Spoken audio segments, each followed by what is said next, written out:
ቤተሰቦቼ እንደምትመለከቱት ይሄ የቡና ማሳ ነው ወይም የቡና እርሻ ነው እና አዲስ ተክል የሚባል ይሄ አራተኛ አመቱ ነው። አምስተኛውን አልጀመረም። ሚያዝያ ውስጥ ነው የተተከለው። ሚያዝያ ዘንድሮ 2018 ሚያዝያ ሲሆን አምስተኛ አመት ገና ይጀምራል።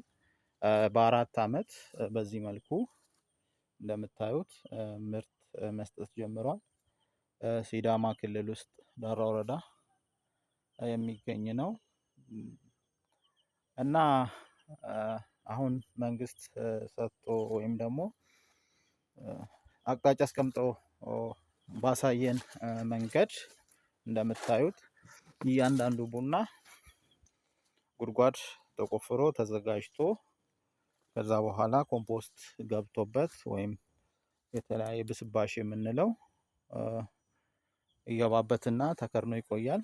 አፍተር ዳት ከዛ በኋላ ይተከላል።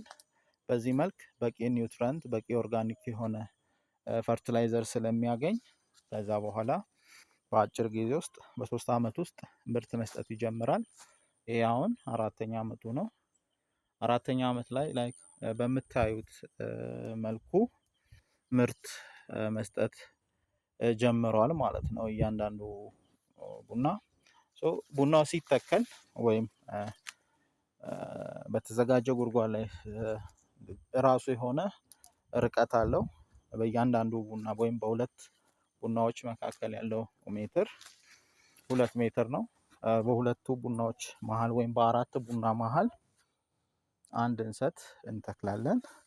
ያ ምንድነው ቡናው በልጅነቱ ጥላ እንዲያገኝ የፀሐይ ሙቀት ወይም የፀሐይ ብርሃን እንዳይጎዳው በማሰብ ነው።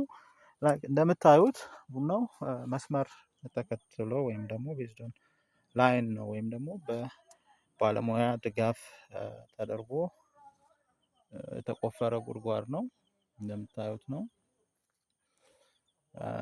ከዚህ በመቀጠል ይሄንን ቡና ስንተክል እንዴት ነው ጉድጓዱ የሚቆፈረው፣ እንዴት ነው ጉድጓዱን የምናዘጋጀው የሚለውን ቪዲዮ ሰራላችኋለሁ።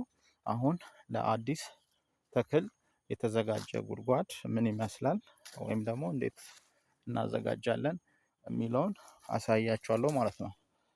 በቀጣይ ቪዲዮ እሱን እንድሰራላችሁ ከፈለጋችሁ ኮሜንት ላይ ጻፉልን። ወደ ቡና ስራ መግባት የምትፈልጉ ባለሀብቶች እርሻን እንዴት የቡና እርሻ ማዘጋጀት እንደሚቻል በዚህ ቪዲዮ ተከታታይ አሳያችኋለሁ ማለት ነው።